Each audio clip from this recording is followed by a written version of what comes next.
It did start out as a mimosa podcast. What is it now? A whiskey in the evening podcast. I don't have any whiskey. What the hell are you talking about? Welcome to Love in Brief, an ABDL advice podcast focused on issues of love. Yeah, that's love for yourself. That's love for your community. That is love for romantic partners and non-romantic partners alike. And today we are doing a question roundup. I am Resonant Yes. And I am Lola. And our question roundup is a thing we do every quarter to sort of like reach into the grab bag of questions that folks send us that may not be, the sort of thing you do an entire episode about, but it is an advice podcast. So awesome. We do our very best. Can I ask you a question? Oh, I think that's all we're going to do today.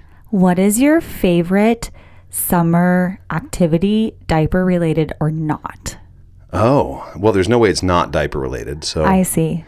Watching you walk around in like booty shorts in a diaper, I think is probably. Is that a summer activity? Well, you wouldn't wear them in the winter. That's fun. Yeah. My favorite summer activity. I mean, that's up there. I also really like hanging out on the beach with you. When we can get to the beach, I really like doing that. That is fun. Yeah. In fact, we're going in the fall this year, which is different. So, I know. I'm excited. Yeah. Hopefully it'll be really nice. So, Lola. Yes. We just got done last month with our Pride Month episodes. So I thought I would start. Normally we start with questions, but I'm going to start with a comment. Okay. Because I loved our Pride celebration episodes. It was very fun. That last one was so much fun. If y'all haven't heard that, go back and listen to the second June episode, the Pride celebration. It was a lot of fun. But we got a comment on Spotify. Oh. Of all places. Hey, I know. All right. We always talk about our first Spotify comment. It's our first one that we've talked about on the podcast. That's for sure. exciting. But people listen on Spotify and they leave comments, which is great. And so I wanted to read this one. After listening to that particular episode, Gabby left a comment that said, "Lesbian ABDL here. Speaking for myself, honestly, sometimes I feel more nervous speaking out in the community or joining events because I feel underrepresented." And I was so glad, Gabby, that you said that because we have talked about this, that there really is an underrepresentation of lesbians in ABDL media. Yeah, I agree.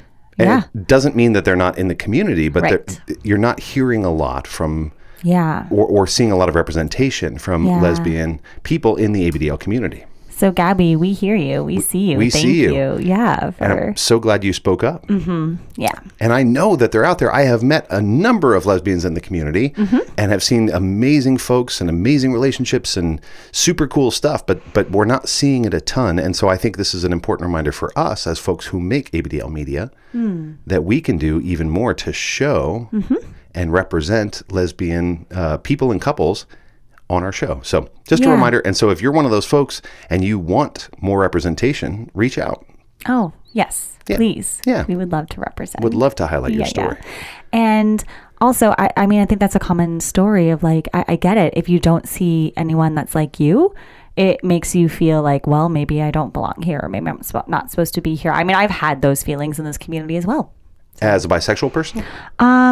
As a bisexual person, and also just as a cisgendered woman. Okay. As a cisgendered woman, like I feel like there's not a lot of us that are in like any sort of leadership roles and big events and things like that. And so sometimes I agree. I feel underrepresented, but that also makes me feel like maybe not as valid or something at like events, because I feel like sometimes I'm the only one that maybe feels the way I do there. Yeah.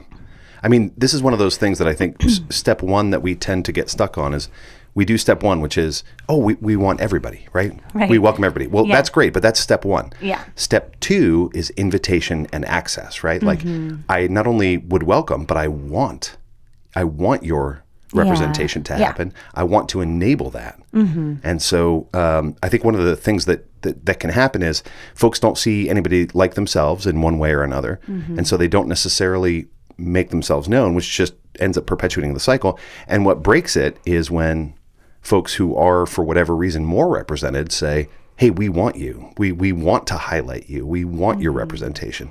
And that begins a positive cycle of representation. So this is us putting it out there. Lesbians in the ABDL community, we would love to share your story. Would love to have you as part of the dialogue. Yes, please. For sure. Are you ready for a question? Okay. Okay, Yes. all right. So Catavan, who has submitted questions in previous episodes, submitted this one on Reddit. Sir Catavan81 says, good evening. And it is evening now, so it works. I've been binge listening to your podcast and thought of a topic that might be a great listen for a lot of people. You guys have a great range of topics, but I think it would be beneficial to discuss the downsides to being ABDL. Obviously, there's a vacuum in the space in the sense that there are more males than females in a caregiver role, and how people cope with that being single. Then there's the binge purge cycle and learning to accept yourself and the special part of our DNA coding. It's fun to think that there's some part of my DNA that is ABDL. I think that's true. I do. I've been in the community for the last 8 years. I've dealt with these issues. Would love giving more input if this is something you would like to brainstorm. Yes, please. And you said no credit needed, but I would like to give you credit because I think it is a really helpful topic. So I think we should come back to this and do a full episode with Cad Van on it. But I did want to sort of bring up the fact that I wonder if sometimes maybe we gloss over the downsides or we don't talk about them enough. And I guess I wanted to ask you, as you see it, what are downsides to being ABDL? What are downsides to being ABDL? Because we focus a lot, right, on the positive experiences, but we know it's not all sunshine and roses. Sure. And there are struggles that come with it. I mean, for me personally, I think that those downsides or struggles are a lot of times self-created. Oh, okay. Yeah. So I think coming into the community and being a big part of it, I still struggle with thinking that people would, outside of this community or even inside, honestly, would think I'm too much of a weirdo to like want to interact with.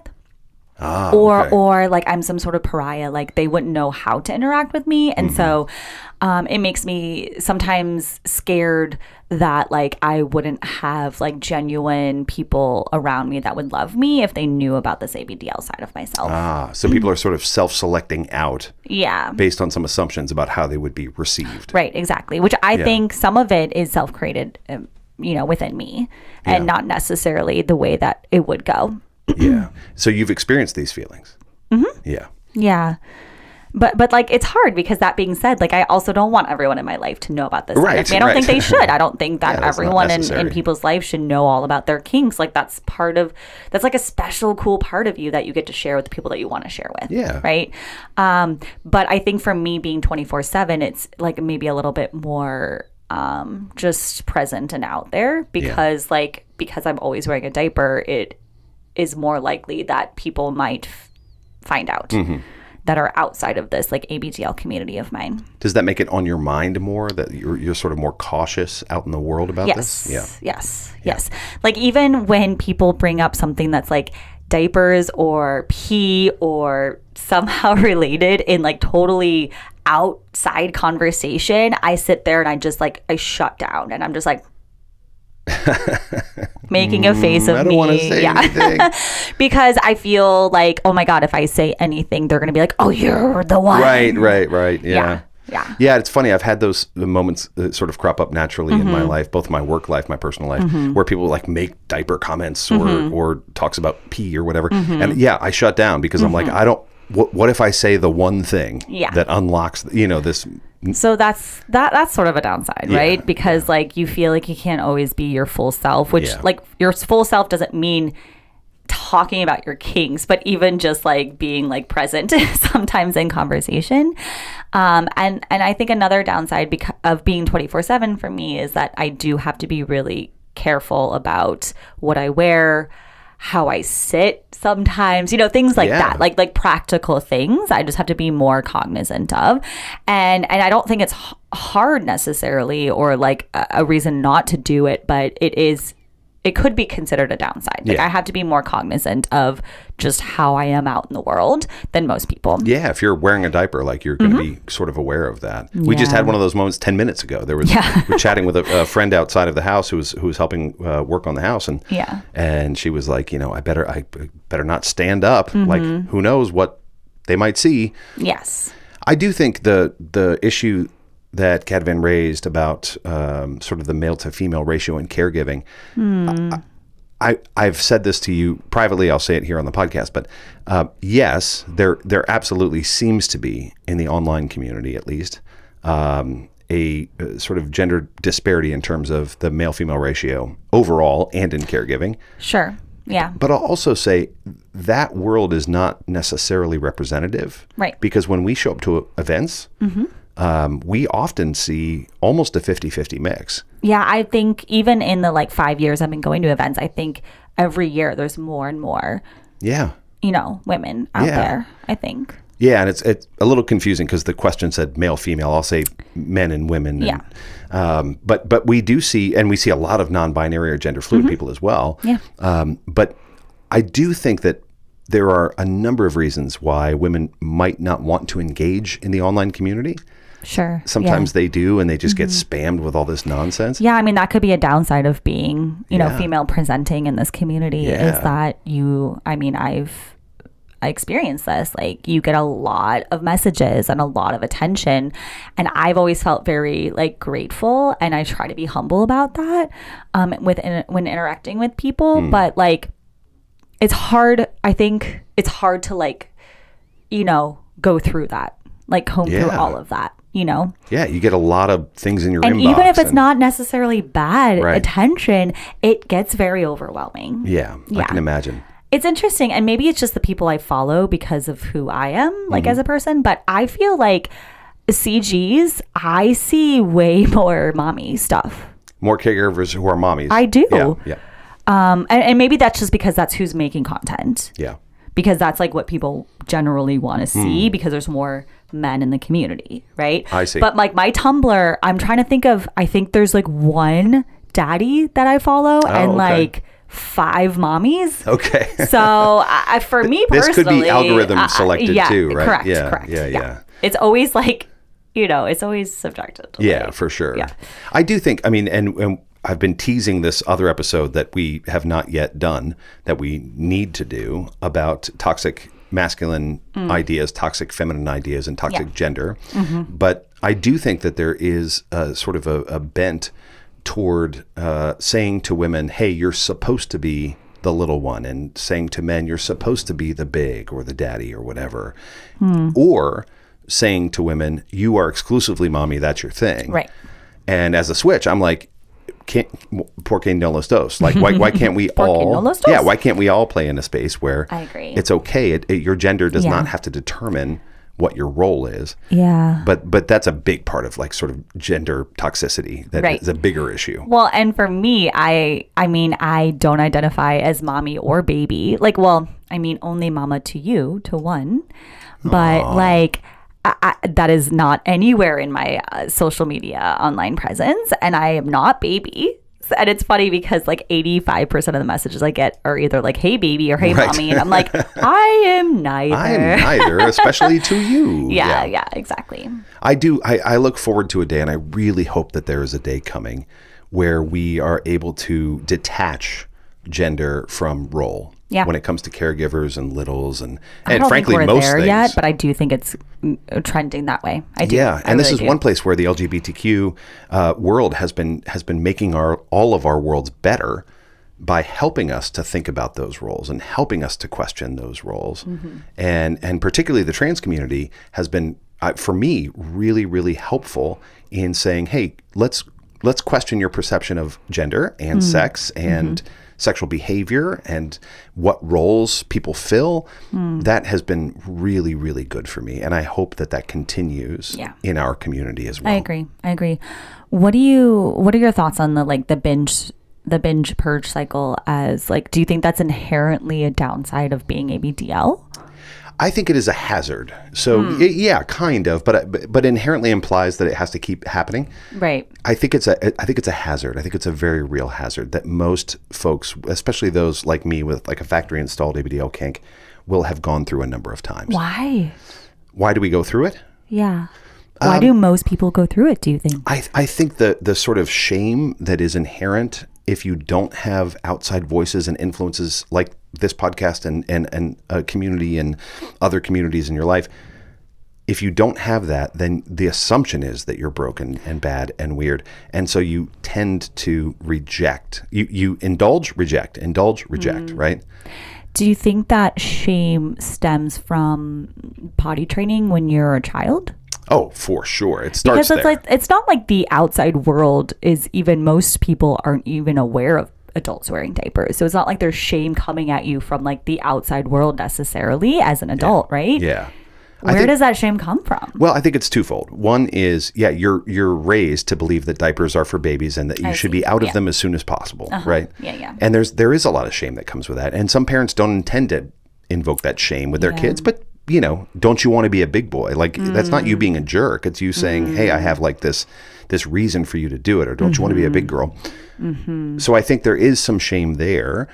I do think the other side of it is, as an adult, that there is just a general kink shaming, and it is magnified, intensified with ABDL. And there's a reason why, even among kinks, ABDL is fringy, is because people don't understand it. Yeah. And so it seems particularly and we live in a pretty puritanical society that we're still pretty puritanical. They're like sexuality is bad, and there's a lot of assumptions that come along with it, right? That are incorrect. So I think it's sort of a twofold thing. What's wild that you pointed out astutely is that there's nobody that's actually putting that shame on you directly most of the time. Yeah, I would think most people don't even really encounter that. No, unless you're walking around flashing your diaper at people, which is also not appropriate. But most of the time it is self-assumed, but it's well-founded. It's based on a lot of cultural cues. So I will say, I think I've been through it a number of times. Binge and purge is a very natural thing to happen in the cultural context in which we live. You don't have to keep doing it though. And my hope is that even people who listen to the podcast, like maybe have heard enough positivity about their kink, enough understanding and insight that they don't have to keep going through it. Yeah. I want that too. Yeah. But if you ever go to like the best way to tell if there's somebody binging and purging in your neighborhood, if you go to a Goodwill and there's like a bunch of crinkles there, somebody just went through a purge. Yeah. Their loss is your gain, I guess. But my hope is that we reach a day where people don't have to purge. Yeah. And binge and purge doesn't have to be a real thing. But just know, if you're somebody who is going through that or has gone through that, like, it makes sense. I get it. And you're not wrong or bad for having that cycle. There's a reason why you have that cycle. The thing that I would encourage you toward is, how do you root yourself in the reality of your ABDL kink enough to recognize you're not hurting anybody. You might even be helping yourself. Maybe you don't have to purge. Yeah. Good. Yeah, I like this question. I like this question. What you got for me? Okay. This one's kind of long, so strap in. I'll strap in. I'll tape in. Hey! Hey, look at us. All right, this question's all about feeling truly little, and it comes from Immaterial Moon Girl on Tumblr. Great name. I know, I like it too. It says, "Hi y'all. I recently discovered the podcast after making this Tumblr account and would love to pick your more experienced brains about something I've been struggling with. I feel like I don't know how to fully get into little space while having fun with it and still feeling like myself. For some background, I'm pretty young. I'm 23 and inexperienced when it comes to ABDL play. I only started engaging in play once I found my current partner. He is my sweet, incredible, and totally accepting boyfriend who I met via FetLife. And we are lucky enough to both be factory installed." I love that. Well, look at Lucky that. enough. Look at that. Factory installed ABDLs and are both switches. Since we started playing, I've noticed a really stark difference in my general personality versus my little personality. As a little, I become really quiet, a bit anxious, and have trouble articulating my thoughts. I couldn't be more opposite in my day-to-day life. This stark contrast sometimes makes me feel like I'm not myself when I'm little. I really enjoy being silly and bubbly in my normal life, and I want to feel that free when I'm in little mode. It's gotten marginally better over time. But as of now, my little space serves as quiet rest and unwind time, but I feel like there could be a version of little space where I can still be my usual bubbly, silly, and loud self. I'm just not sure how to get there. And I haven't exactly been able to will it into existence. Do you have any advice for me on what I could do or what I could express to my partner to transition into a more fun little experience that feels more like me? Ooh, this is such a good question. I agree. And very well articulated. Yes, this is really, really good. I mean, so here's the thing about play is that as adults, we tend to be very bad at play. We are encouraged from, a relatively young age to ponder, to think, to act, to articulate. We are not encouraged to play. Yeah. We're meant to, at some point, you go from being, a learner and a player to being sort of a utilitarian part of a capitalist society where your job is to build things and make people who build things. Yeah. Yeah, right? And so there isn't a space for play. And it's wild. If you go back to the Victorian days, there wasn't even truly a sense of childhood. And we're talking about not that long ago. The turn into the 20th century, right? Maybe? It wasn't not even. Not even. Yeah. 120 years ago. Yeah. There was no concept of childhood. That's a relatively new concept. If you go back and read some of Charles Dickens' work, Mary Shelley's work, this was a period where there wasn't a concept of play. Yeah. So this is relatively new, and our brains, as constantly evolving beings, are still pretty buggy. So I think we're all getting used to the concept of play. I'll pause with that because let's examine what play is. Play is an opportunity to freely explore in ways that not only teach you, but make you happy, right? What if we just called it brainstorming? I mean, maybe, although that term has its own issues. I see. But I will say, it is a meaningful exploration. Play, if you feel like you have to assign utility to something, it has tremendous utility. Play is an essential function for growth, development, and learning. Yes. And even if it wasn't all of those things, play is an essential function because it's fun. And that is built into us. It is part of our design that we entertain ourselves with things that make us happy because it rewards us in ways that we continue to do the things that make us happy, right? Yeah, there is this child psychologist, I forget her name, but there's this quote that the work of children is play. Yes. Yes. And I'll try not to get too academic about it, but there is a really good reason for that. Yep. In terms of both brain development and social development. Yep. Again, we won't get into that, but when you are playing, I think it is tempting to see play as a distraction from real life, or even as an avoidance of real life, when the reality is that play is an essential part. That's like the actual juice of it. It's the juice of life. Yeah. Right? It is an essential part of real life that most of us abandon after childhood. Yeah. And some of us abandon during childhood. My hope and my first encouragement to this question asker would be rethink play. What is play for?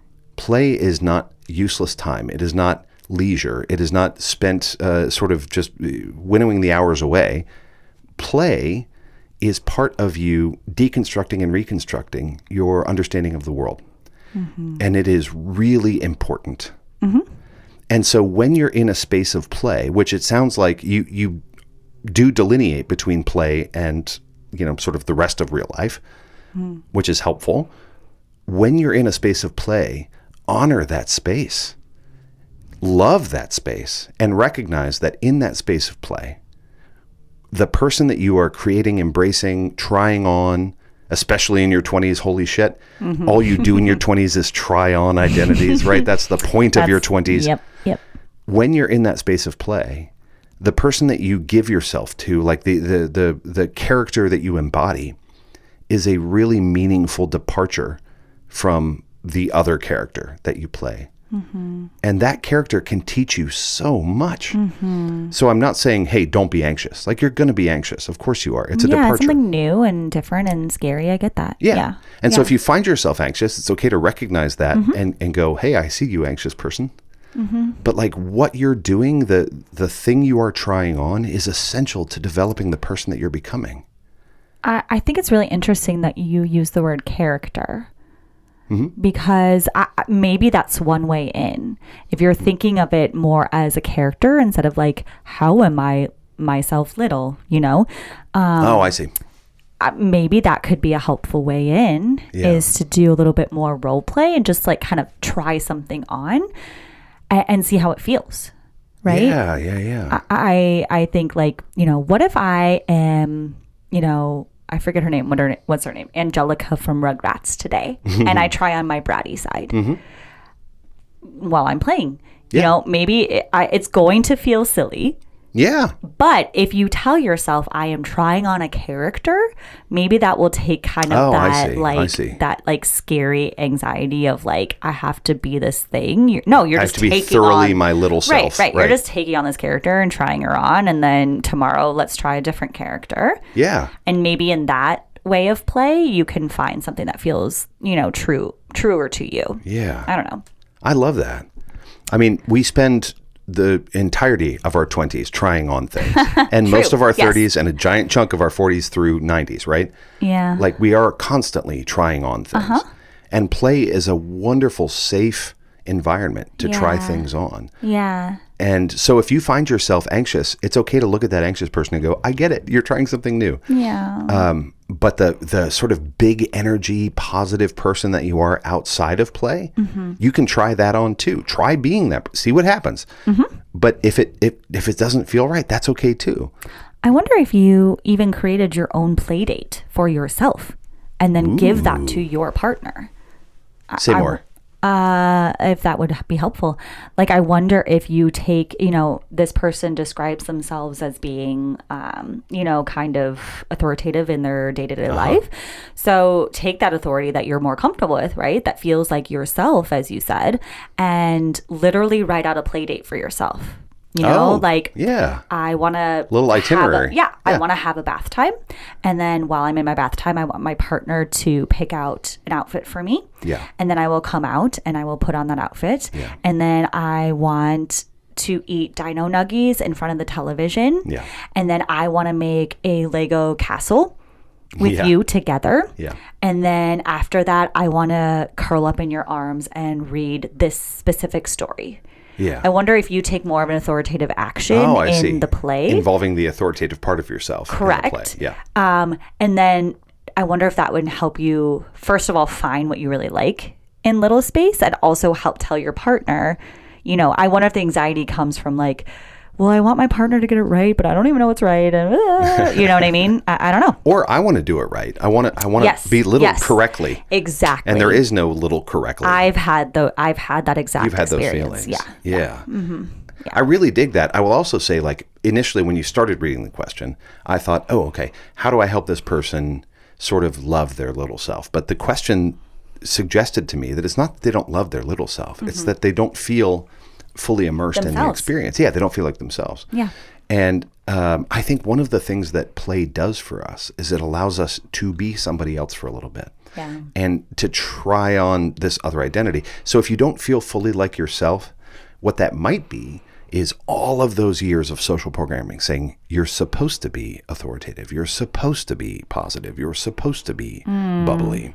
And it's okay in play, right? Because this is play. Yeah. It's okay to not be those things. And here's the weird paradox of it. If you allow yourself to fully believe that it's okay to not be those things, the parts of you that are those things inherently will come out. It's just that right now you can't help but study them and focus on them and shame and blame a little bit and go, oh, you're not being those things. If you say, look, play is a process of me trying on something and allowing the river to take me where it will. Yeah. You might find that actually the things in you that can't be switched off may come out because you're not asking yourself to be something. You are saying, this is play. I'm allowing myself to be whatever. And maybe it's really helpful that you're not those things for a little bit. And maybe that enables you. Yeah, you're going to find something. You're going to learn something in that, right? Yeah. I also wonder I don't know if this is something you would be open to, question asker, but I find that it's so much easier to get into a sillier space with somebody else who maybe is more experienced in that. So I don't know if you're part of your local community or not. Like, try to find another little friend, and maybe just being around them will like be really helpful for you. Yeah. This year when we went to CapCon, Kimmy taught a class about pet play. And we both tried on a brand new play for the first time. Yeah, pretty much. Yeah. Where you were a kitty being trained. Yeah. And I was the kitty trainer. Yeah, we've never done that. We like had never, training. Yeah, we'd never done that before. Yeah. And it took a conscious choice on my part and on your part to go, okay, I'm going all in. Yeah. But there was like all these other people doing it. And it felt like not as scary, right? Yeah. Like I could glean off of their energy and like their confidence and be like, okay, I can do this too. Was I hell-bent on becoming the inner 24/7 kitten trainer I've always been? No. Was I super excited to play in that space and try that on? Absolutely. And I went to the nines for the hour we were there. Yeah, it was fun. And then I got treats. And you got treats. And it was cute. But I learned things about you. And You I learned did? things. Yes, and I learned things about me. What did you learn? I learned that there's something that you really like about snuggling up next to my thigh and being petted. That was really rewarding for you, and getting small tasks, small achievements. Yeah. And encouragement. It feels really like I'm accomplishing something. Yeah. That feels nice. Yeah. Like you get a directive, you do it, and then I agree. you get a little treat. Yeah. And I learned about myself that like I can play that role. It doesn't have to be spankings and 24/7 rules. I can do small directives and make my partner happy. Those are two things I wouldn't have learned had we not played. Yeah. Go play. Man, what a rich question this is. I know. I love it. Me too. I agree. Thank you for that question. Will you remind me of the name again so I can... Immaterial Moon Girl. Immaterial Moon Girl on Tumblr. So good. All right. I'm going to bring you on here, Lola. Okay. And I will say, you're not baby, but you do sort of identify middle, right? Okay. Sure. Yeah. Okay. This question is about the middle, but it may not be that middle. I'm not sure if it's that middle. It might be a different middle. I see. This is Zoomy32 on FetLife. Hey, I've listened to the podcast for years now, and it's been super helpful. I'm so glad. Thought I'd reach out and ask a few questions. I've noticed you typically have opposite ends of a spectrum, those that are at rock bottom or those who are living their best lives. I find myself in the middle. Okay, maybe a different middle than the kind of middle you are. My wife knows and says she's supportive, but we don't really do anything together. Any advice for people in that space? Okay. There's a second question that's part of this, so I thought we could try and tackle both together. Okay. I've also found that I've always had this kink and tried to fight it, but recently started to accept it more. Hey, awesome for you. Yeah. Good choice. As healthy as it is to accept, it has almost made it more depressing. It seems like either it works out great or it's just a depressing life. And the reason I wanted to include this is because it's also about middles, about not the extremes, right? And this one suggests, there's only two extremes. It works out great or it's depressing. I see. Right? Yeah. So let's talk about this. When somebody is experiencing this sort of, I'm saying middle space, but not like you're playing like a middle. Yeah. When it's not amazing and it's not terrible, that itself is sort of its own purgatory. Yeah. And you have experienced this space. I still experience this space sometimes. Let's talk about that. So what's it like being in that space? When does it happen? And how do you find your way while you're in that space? Yeah. I mean, living a 24/7 life, it's like impossible. It's humanly impossible to always be living my best life and happy about it. Right? Yeah. And then there are days where it's hard and I feel like I'm making this sacrifice, but I'm not getting a lot of reward for it. So there are both sides. And then there's a lot of every day in the middle, right? Yeah. Where I might get like 2 seconds of like attention from daddy in the way that I really want it, and then the rest of the life, I just have to put on my diaper, do what I'm supposed to be doing, and in good faith, feel or know that like it's going to pay off into this best life I'm living. You know what I mean? Yeah. So I still feel that way sometimes. Yeah. You feel in the middle. Yeah. Yeah. And you've had other experiences with that. How did you navigate that? How do you think about those periods? I think I navigate it better now than I did in my previous relationship because I think that some of that is normal. Mm-hmm. And I realize that. Yeah. You know, it can't be like rainbows and butterflies all the time. Yeah. Like that wouldn't be normal. And if it was, that would get boring. Yeah. You know what I mean? Like, so, how else have I navigated it? I think, you know, communication, talking to you, saying like, I really, really just want tonight to be you and I. Yeah. And that's something that we're like not the best at. I think we still struggle with that for sure. sometimes. Yeah. But a lot of times for me, it's like, I want more attention one-on-one from you. Yeah. And, that's, you know, in the stage of life we're in, that's not always possible. Yeah. And so I have to live in the space where I am wearing a diaper, but I have to hide it even from the other people in our house. Right. Yeah. I think this is a perfect case study, which is, so here's what's changed. We now live in a world where we have social media and we have things like influencers and we have things like our podcast. And so folks get a glimpse into our thoughts every 2 weeks for 45 minutes or an hour. Mm-hmm. The reality that we all live is not that. Right. Including you and I. Right. And it's not that we're faking it. It's just you only see our lives for 45 minutes at a time or an hour. Right. Our lives, like yours, are full of middle times. Mm-hmm. And we also struggle with those.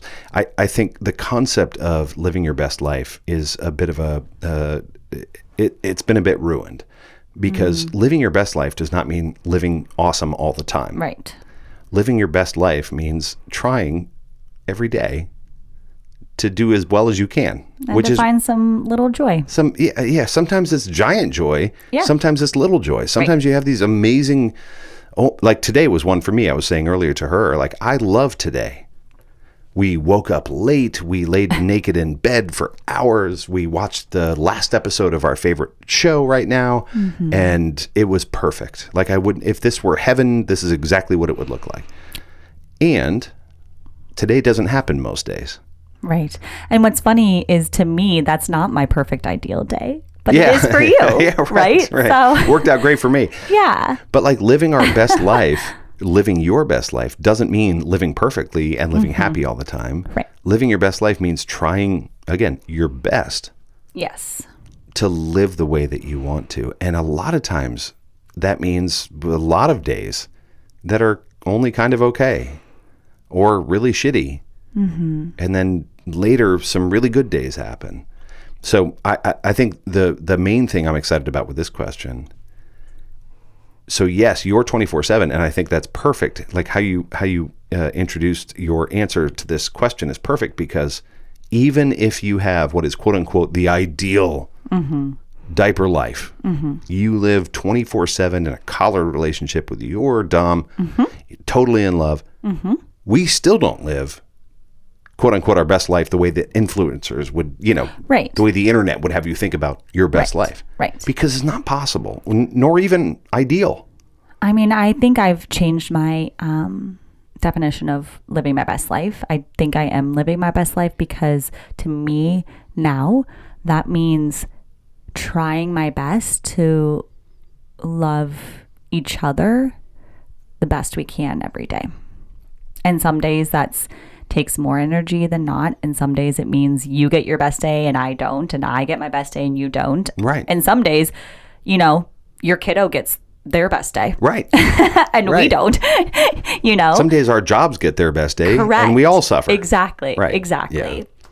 Yeah. So I guess I know that the question is about like sort of what's it like living in the middle, and how do I live in the middle? Yeah. But I guess it seems like maybe a cop-out answer, but we're all living in the middle. And anything that we've done to make it feel like that's not true, I hope I can undo. Yeah. Because we absolutely live in the middle. I think, it sounds like maybe for this question asker, like just talking about it more with their wife. With the therapist and wife, yeah. Yeah, like maybe there's something that could be done that's not even that big of a thing that could help you feel more living your best life. Yeah. And it might not even be a big thing, but you gotta talk about it. Yeah. And you might not even have an answer. I think for me, that's something that I used to really shy away from. And I still catch myself doing it, and I'm working on it. But sometimes I feel like I can't talk about it with my partner or with my other partner because I don't have the answer yet.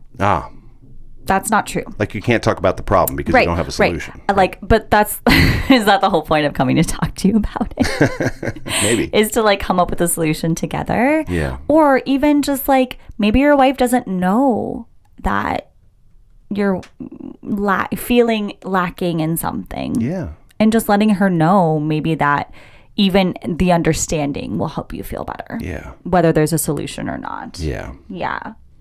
I encourage everyone each day to say, what does best look like for me today? And some days best might look like I finally collected the mail. I haven't done that in 3 days.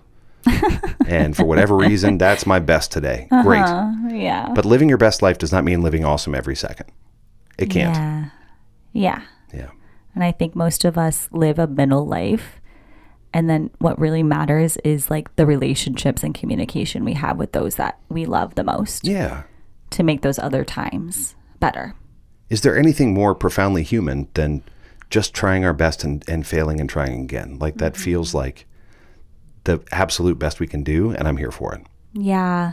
And the second part of the question about like acceptance, now that's more depressing. I wonder if that has anything to do with not like being alone in this. Like I will always encourage people, like go to a munch, try to meet somebody else to make you, who also has accepted this, because it's going to make you feel less alone, and that's less depressing.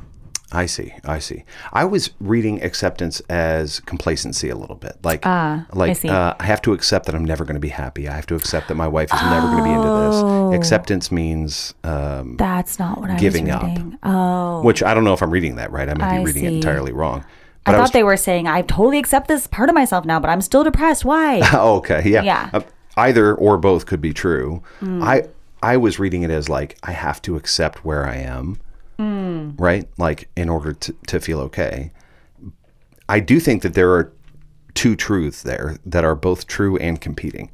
One is, it's really helpful to accept where you are. I don't know how you take steps forward without accepting where you are. Like how do you take step B without recognizing you're on rock A? Yes. Yeah. But, and that's really helpful and really hard to do. But you don't have to stop where you are. Acceptance doesn't mean saying this will forever be like this. Acceptance means today this is like this. And maybe there's one thing I would like to be slightly different. Or there's things I would love to be radically different, but here's one small thing I could do that would look like acceptance today. So I guess my encouragement, if I'm interpreting correctly, and I may not be, is that acceptance doesn't mean complacency. Acceptance means, hey, I recognize I am on rock A, and now I get to decide, do I want to go to B, C, D, or E? Yeah. Which one has the diapers? D, obviously. That's what the D stands for. Yeah, buddy. Love it. All right, my love. Are you ready for another question? I am. Okay, this question comes from Ohio Diaper Lover on Tumblr. Nice. Hello, LIB. Hello. I love your podcast, and it helps me find acceptance in my love of diapers. But I still feel a sense of guilt in it. I'm overall very much a man's man in everything else I do in my life, from workouts and my love of jeeping, etc. I didn't know jeeping was a verb. That's what I was going to say. Jeeping? Jeeping. Oh, okay.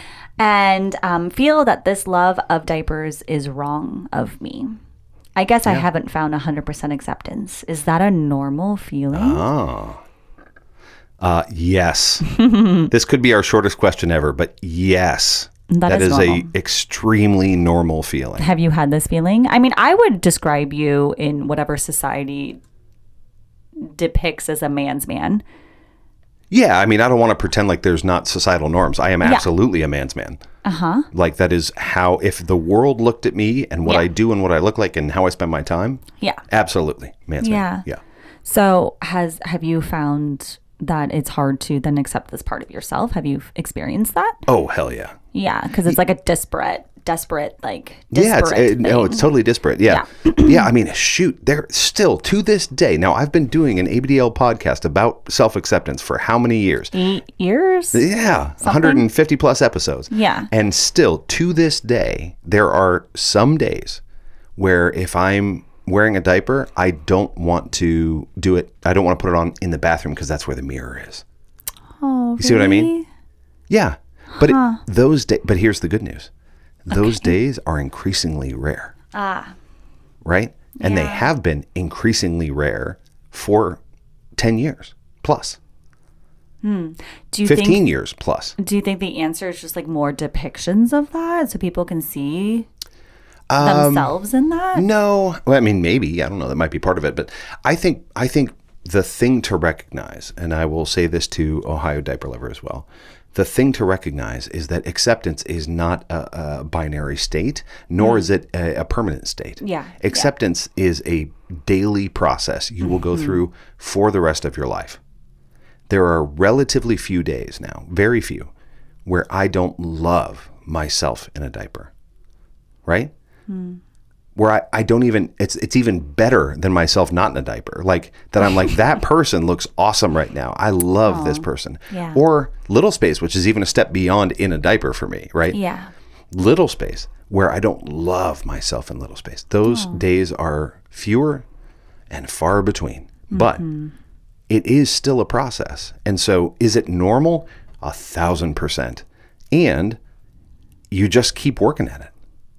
If you're waiting for a state where it's over, I'm sorry, it's not coming. Yeah. But if you're waiting for a state where it's no longer a big deal, that's definitely coming. If you keep at it and practice acceptance every time. Because I understand, like, we have these cultural codes about what a man's man is, and apparently it involves jeeping or mini trucking or whatever it is. Yeah. Right? Like, and I with the things that I do in the world, I get it. Like they feel like man's man things. Yeah. But the reality is there's nothing about wearing a diaper and playing in whatever way that makes you feel hot or turned on or just cute or just sleep better. There's nothing about that is not for men. Yeah. Or for women. Yeah. Or for non-binary people or for gender fluid people. Yeah. There's nothing about it. There's nowhere in the code. No. We just sort of place that on it, and it's a daily effort to remove that association. I'm just going to say this, and hopefully it will help you and any other person out there that feels like a man's man. Part of what I love most about putting you in a diaper and seeing you in a diaper, RY, is that it is like you are this really strong, gregarious man's man, and I fucking love that you can accept also this other side of you. Like that makes you, to me, like 100% cooler. I'll take that. Yeah. Like, I love that you're going to go, like, work out at the gym, chest press, whatever the fuck, I don't know, but a bajillion pounds. Approximately a bajillion. A bajillion. Yes. And then come home and I put you in a diaper. Like, there's nothing hotter to me than that. So you actually embrace this contrast. I love it. Yeah. I love it. Yeah. Yeah. Because I think it makes, something about it makes you feel, what's the word? It makes you feel more, first of all, like real and genuine, but also it makes you feel more like cool to me. I don't know. I can't think of the word. Okay. Like you just feel like cooler and unique, and like who doesn't like the cool kid over there that's like doing something totally radical? Oh, for sure. Like it feels very radical to me, and that I really enjoy, and it turns me on, and it makes me like love you even more. Oh, so I love that. Yeah. I don't know if you're thinking of the same person I am, but we have a mutual friend who is the coolest person we've ever met. And that person embraces all of it, just all of it. Yeah. All the time. Does my girlfriend now live with this person? I will not say. Okay. But that is like liquid cool to me. That's like concentrated cool. So thank you for saying that. All that to say, Ohio Diaper Lover, like, two different truths that will be in contrast. One is that those social realities exist, and there is power in those. There can be power that is positive in the way that you just described, that you actually like the contrast. I love it. Yeah. And it can be power that is negative, and it can be toxic. And when ingested and believed and fully integrated without question and without like sort of an awareness of what it's doing, it can tell you that you're not allowed to be both. And it's all horse shit. You can be both. And being both might even be kind of hot. Yes. It's right, Lola? hot. Yes. Yeah. Yes, Daddy. Yes. All right. That was a great question. Thank you for that. All of our questions today are really fantastic. Okay. I'm going to give you a little bit of more of a tactical question here. We're going to get down to, brass tacks here. This one comes from CLT-ABDL on Tumblr. After Lola wearing diapers for several years. What? How many years has it been? Oh, it'll be 4 in October. 4 years, 24/7. 24/7. Yeah, buddy. And RY, after changing diapers for partners who wear 24/7, and I will say for how many years, right? I imagine you've both picked up a lot of practical knowledge that only really comes from wearing and changing multiple diapers every day. This is such an astute question. I love it. I'm curious if either of you have tips or small routines that might not seem obvious to people who wear less often. Things like how to get a better fit, how to keep everything more comfortable, how to make sure the tapes are even on both sides, how to avoid common leaks or bunching, or just little habits that make changes go more smoothly. Are there practical lessons where after thousands of diaper changes, you realized, oh, this just works better? This question is fabulous because it recognizes that there is like an inherent knowledge that builds up over thousands of reps. Sure. That doesn't happen over 100. You know what I mean? Yeah. So I'm going to put it to you, Miss 4 years, 24/7. Are there any tips that you have that you've learned from thousands of reps? Yes. I would say I have a lot of tips, but my first one is find your correct size. And part of that, like, don't just go off of like whatever they say on the websites of like, this fits 34 to 42 inch waist or whatever. Yeah. That might be true, but like everyone's cut is a little bit different. And so you just got to find your correct size and things that work for you, because you're going to be uncomfortable if you don't find the thing that actually fits your body type. And we all have different bodies. Yeah. So that's like my number one practical tip. I just have learned after thousands of diaper thousands of diaper changes that there are certain companies that just don't fit me and I feel really uncomfortable in. And then there's others that like sometimes mediums are like literally swallowing me, or figuratively. Okay. Figuratively. Are they? I mean, maybe. I don't know. But they're like figuratively swallowing me. Okay. And, or there's like a medium, like a little king, which is a lot smaller and fits me fantastic. So for my sizing, I like things that are less boxy. They're a little bit longer and narrower. Yeah. That just fits me better. So you kind of have to like check it out and figure that out. Yep. So that's my first practical tip is find your correct size. Also, try samples. I'm going to add that. Oh, yes. Because most, at least bigger diaper companies, will send you two diapers. Yes. Yes, they cost $7 a piece, but it's so worth it to find out was that the right? They cost like $5 a piece. Whatever, but like was that the right size for me? Right. So worth it. Just get the sample, try it out. I agree. So that's my first practical tip. I also have a tip about find what works best for you in terms of like changing yourself. So like, does laying down work better than standing up for you? Or does standing up against a wall work better? Like there's these different ways. When I change myself, I rarely lay down to do it because that's just not like how I learned or taught myself to do it. Yeah. Obviously, when you change me, I lay down and you do that. Yeah. But for me, I get a better, snugger fit when I can like stand up and really pull the diaper up in like my, I don't know, bikini line area. Yeah. When I'm laying down, I feel like I can't get that snug of a fit. Okay.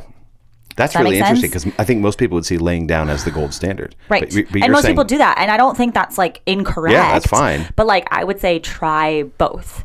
And I know for you, RY, you like to, when you do stand up and change yourself, you like lean against a wall, right? Yeah. Yeah. That's how you hold it there. Right. I don't do that because like I'm a, I don't know, freak of nature or whatever. I kind of just use myself, like my own legs to hold it up. Sure. But, and And so then this leads to the question of like top tapes first or bottom tapes first, which for me, it depends if you're laying down or standing up. Mm-hmm. So I think if you're standing up, top tapes first, because you can actually pull it again, whoosh, like really like grab the front and the back of the diaper. Really pull it over. Really pull it up right in that crease of where your leg hits, right? And then when you're all the way up there around your waist, you can put that first top tape on. Yeah. You know? And then I go and be able to like really get it around my hip and get that bottom tape down. But I think if you're laying down, I think bottom tapes make more sense because you don't have like that gravity. Yeah. You know? Does it matter if you don't have readjustable top tapes? Like if you can't move them, do you still do top tapes any first? tape can be it can be readjustable. Not on the new Mega Max will just rip the front of it. I can do it. Oh, really? Yeah. So you just put it on like a little bit. Okay. And then the second one. And then normally that first top tape I did, I go back and I pull it even tighter and then go. You push on it. Press on it. Yeah. Actually, I will say the new Mega Maxes, the ones that have the really nice tape panel, don't rip. It's the ones that just had the version 2 plastic. Yeah. Those get rippy. What's the new ones? The character ones. Wait, pack. Oh, you're right. It didn't rip. It didn't We've rip. only tried it once this morning. Well, okay. We only had one diaper, but there was no way that was going to rip. I agree. It had like a thorough landing spot that it would not So rip. I would say try to see what works best for you. In terms of like actually getting a snug fit around your leg, right? So you don't leak. Okay, I think right now I have a whole list. What was that? Tip 2? Tip 3? Yeah, tip 2. I'm really excited keep it about going. this. Keep it going. So the next tip I think that makes sense to talk about is Daddy. Would you please explain what the tornado is? The Boulevard tornado. Yes. Yes. So I learned this from my friend Boulevard, who I met, was the first ABDL person I think that I ever met. Maybe the second. Certainly the first ABDL person that was brand new to me. Okay.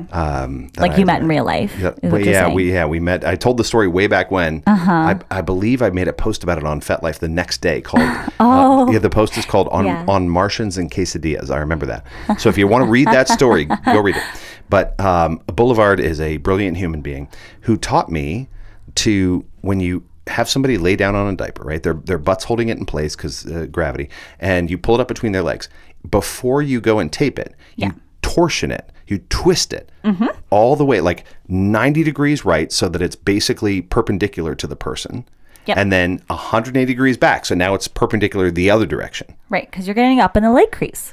And it is working its way up into the leg crease. And then you place it flat over that person's midsection. Yes. And tape it up. The Boulevard tornado is what we call it because it goes shoo, shoo, either direction. And then you tape it down.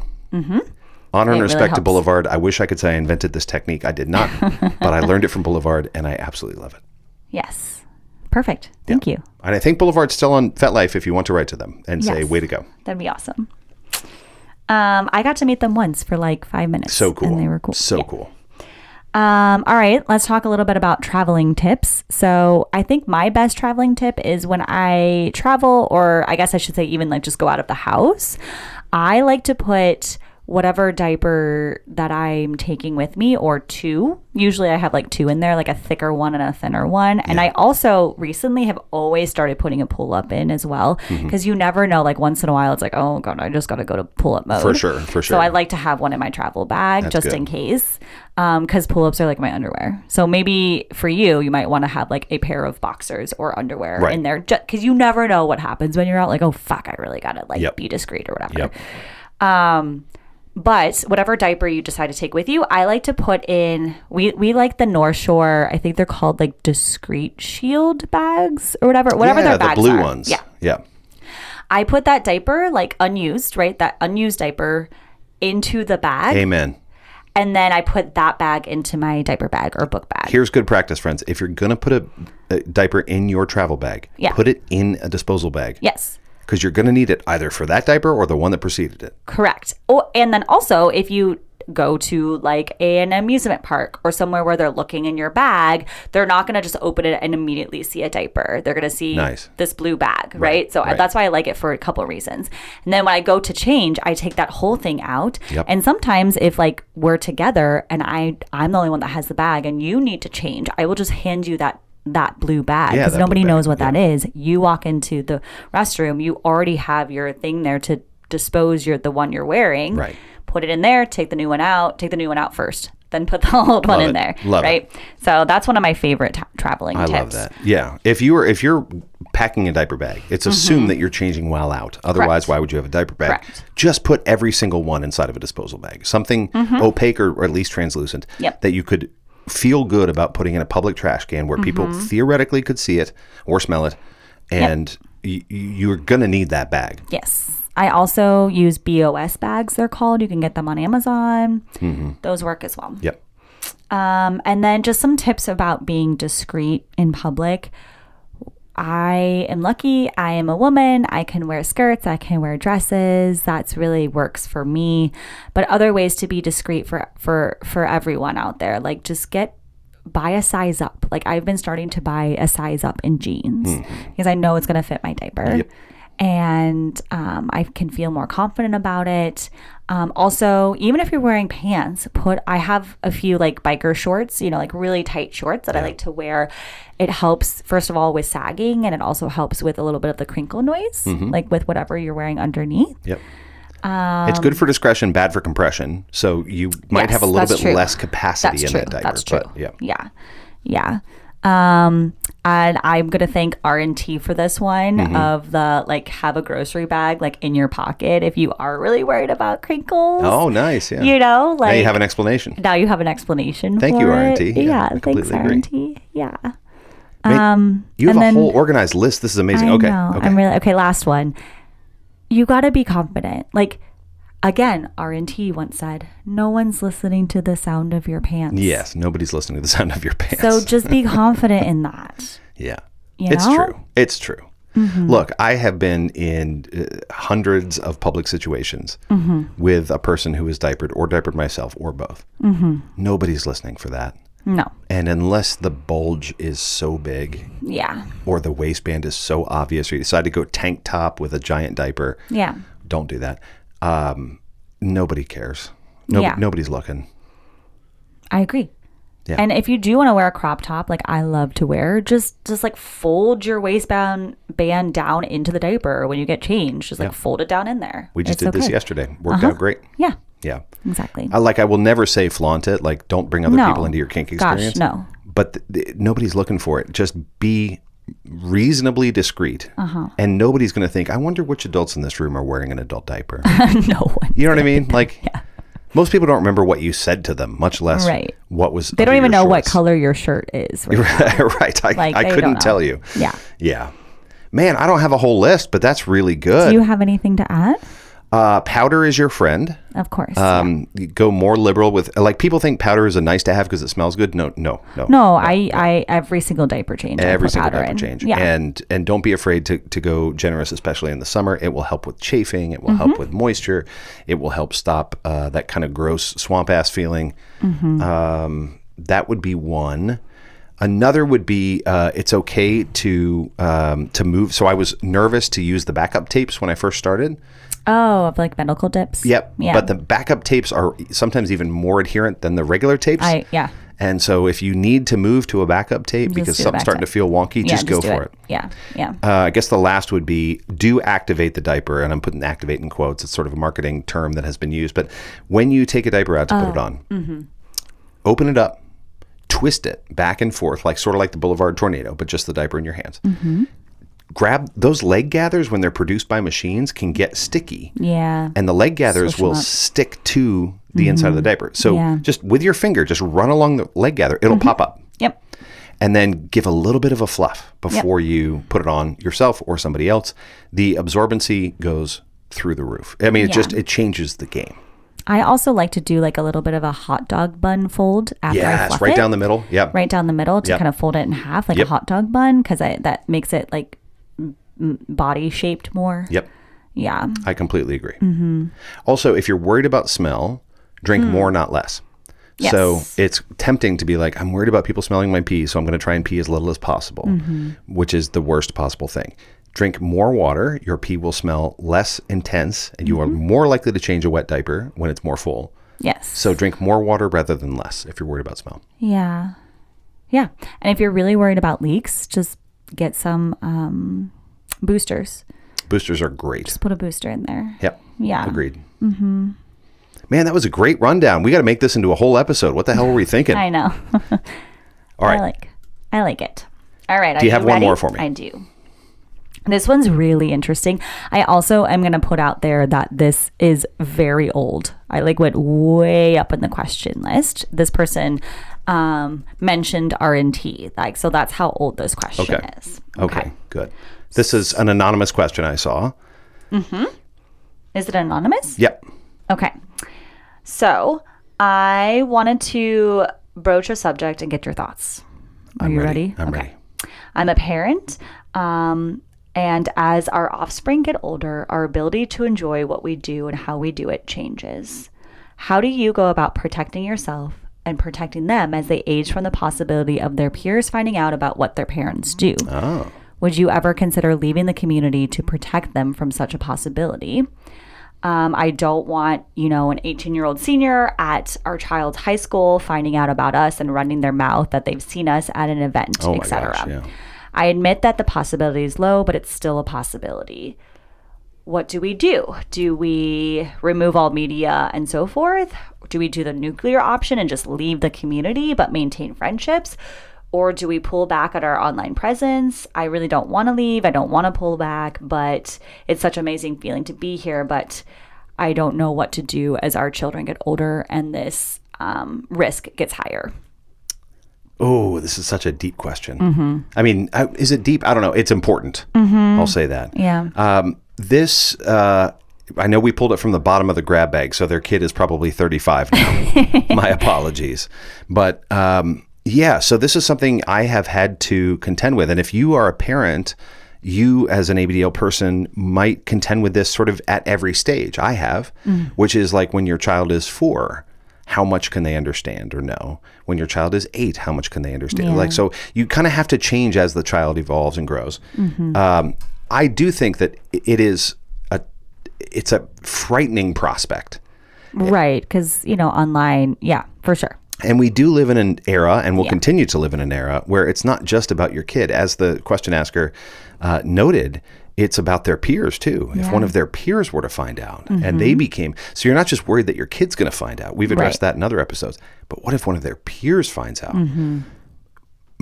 So my sort of generic advice on this is this has to be a calculus of risk and reward. There is a very low chance, unless you're doing something pretty obvious, there's a very low chance that happens. But it is not zero. Yeah. And so you have to ask yourself, what percentage of chance is realistic? And if that percentage is anywhere near something that you think might kind of happen, then you do have to ask, in what ways do I secure this, right? I don't think it's the nuclear option. I don't think it's pull out of the community, pull out of all things ABDL, give up on it until your kid turns 25 and moves to another state. You know what I mean? Yeah. There are ways that you can do this. And we have an episode we've been toying around with about spaces, like how do you make your space really ABDL friendly? Oh, yeah. While still remaining private and secure. So what you have to do is decide, okay, what are the ways that I can secure my ABDL life? So, for instance, you might find that online, you've got pretty good security habits, right? Like you have separate accounts. You may even use a separate computer. So you don't show your face. You never show your face. You don't talk about where you live at all. Yeah. Right. That's probably good and reduces the odds of being exposed online to 0 or near 0, and it's never 0. The bigger question is, have you secured the space where those peers are going to be? So if they ever come over to the house, have you really gone out of your way to make sure that there's nothing that they could find or see? And the analogy I like to think of is the liquor cabinet, right?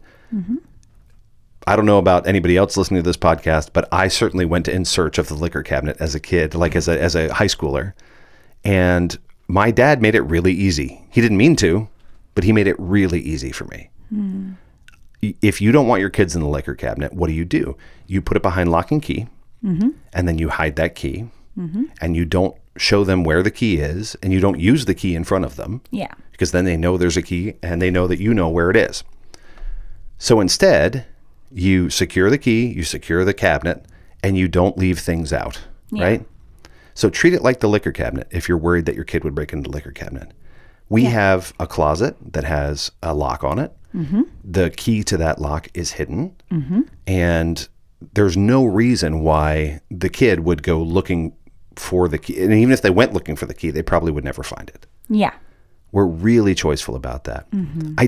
My guess is unless you're doing something really wild online, your exposure is not going to be there. It's going to be when you're not home and the kids and the peers are. Yeah. So lock down that home, right? Yeah. I mean, I moving into your house with you and your kiddo, and wearing 24/7, I wanted to be like extra careful. So like even if it's a day that I don't think your kiddo is going to be here or isn't supposed to be here at our house, I still lock it down if I'm not in the house. Yeah. Like if I go out to the grocery store, I put everything in the closet and I lock it and I hide the key. Yeah. Even if I don't think that they are going to be here. Right. Right. In fact, this weekend is an interesting example because kiddo is out of town. Yeah, like a different state. So we can leave the powder and the wipes out. It's weird. Right? Yeah. Yeah. But when kiddo is home, even not at our house. Yes. We just keep it under lock and key, just in case. And that might sound like too much, but it puts our minds to rest. It puts, in case she shows up for some reason and there's, she wanders upstairs because there's something she's looking for. Yeah. So the whole point is, I think that you can treat it like the liquor cabinet. And, assuming that would be a thing you don't want your kid to get into. Yeah. Treat it like that at home, and then basic practices online. But my hope is that you're not putting your face out there, that you're not crossing accounts. Like my Facebook does not have any kink. No. There's no like other account. Right. Right. And you're not friends with anyone on there from this like community too. You have to be really careful about that. Yeah. Right. Yeah. Right.